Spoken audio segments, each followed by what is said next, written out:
ಕಳೆದ ಒಂದು ವಾರದಿಂದ ಗೊಂದಲಗಳಿದ್ದು ಈಗ ಕೊನೆಯದಾಗಿ CM ಅವರು DCM ಅವರು ಬ್ರೇಕ್ಫಾಸ್ಟ್ ಮೀಟಿಂಗ್ ಮಾಡ್ತಿದ್ದಾರೆ.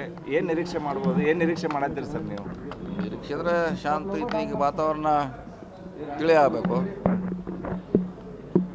ಸೊ ಸರ್ಕಾರ ಸುಗಮವಾಗಿ ನಡಿಬೇಕು, ಪಕ್ಷ ಕೂಡ ಸುಗಮವಾಗಿ ನಡಿಬೇಕು.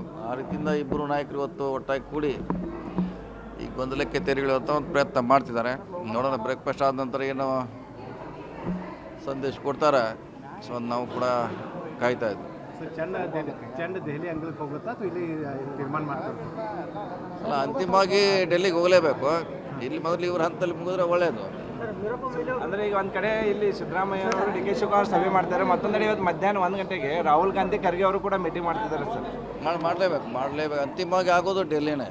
ಸರ್, ಈಗ ಏನು ಹೈಕಮಾಂಡ್ ಆದೇಶದ ಮೇರೆಗೆ ಬ್ರೇಕ್ಫಾಸ್ಟ್ ಮೀಟಿಂಗಾ ಅಥವಾ ಏನು ಇವರೇ ಇಲ್ಲೇ ಮುಗಿಸೋಣ ಅನ್ನೋ ಕಾರಣದಿಂದ ಹೈಕಮಾಂಡ್ ನಿರ್ದೇಶನ ಮೇಲೆ ಮಾಡ್ತಿದ್ದಾರೆ. ಇದಾದ್ಮೇಲೆ ಡೆಲ್ಲಿಗೆ ಹೋದ್ರೆ ಹೋಗ್ಬೋದು. ಇದೇ ಹೇಳಿಲ್ಲ, ವಾತಾವರಣ ತಿಳಿ ಆಗಬೇಕು, ಸರಿ ಆಗಬೇಕು, ಸರ್ಕಾರ ಸುಗಮವಾಗಿ ನಡಿಬೇಕು, ಪಕ್ಷ ಕೂಡ ಗೊಂದಲ ವಾತಾವರಣದಲ್ಲಿದೆ. ಇದೆಲ್ಲ ತಿಳಿ ಆಗಲಿಕ್ಕೆ ಇದು ಭೇಟಿ ಅವಶ್ಯಕತೆ ಇದೆ. ಅದು ಗೊತ್ತಿಲ್ಲ, ನೀವು ಅದ್ರ ಬಗ್ಗೆ ಉತ್ತರ ನಮ್ಮ ಕಡೆ ಸಿಗೋಲ್ಲ. ಒಳ್ಳೆ ಬೆಳವಣಿಗೆ ಆದ್ರೆ ನಿಜ. ಅದು ರಾಜಕೀಯದಲ್ಲಿ ಇಂಥ ಸನ್ನಿವೇಶಗಳ ಬಂದೇ ಬರ್ತಾವೆ, ಬರೋಲ್ಲ ಅಂತ ಹೇಳಲಿಕ್ಕೆ ಆಗೋಲ್ಲ. ಈ ಎಲ್ಲ ಬೆಳವಣಿಗೆಗಳು ನೋಡಿದ್ರೆ ಏನೋ ಒಂದು ಮಾತುಕತೆ ಆಗೈತೆ ಅಂತೀರಿ ಸರ್?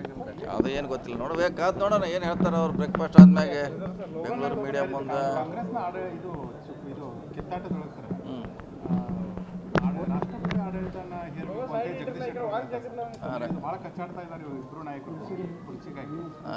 ಹಂಗೆ ಮಾಡ್ಲಿಕ್ಕೆ ಬರಲ್ಲ. ಅವ್ರು ಹೇಳಿದ ಅಷ್ಟು ಸುಲಭದ ಕೆಲಸ ಅಲ್ಲ, ಅಷ್ಟು ಸುಲಭದ ಕೆಲಸ ಅಲ್ಲ ಅದು. ಅದಕ್ಕೆ ಶಿಫಾರಸು ಮಾಡಲಿಕ್ಕೆ ಬೇರೆ ಮಾನದಂಡಗಳಿದೆ.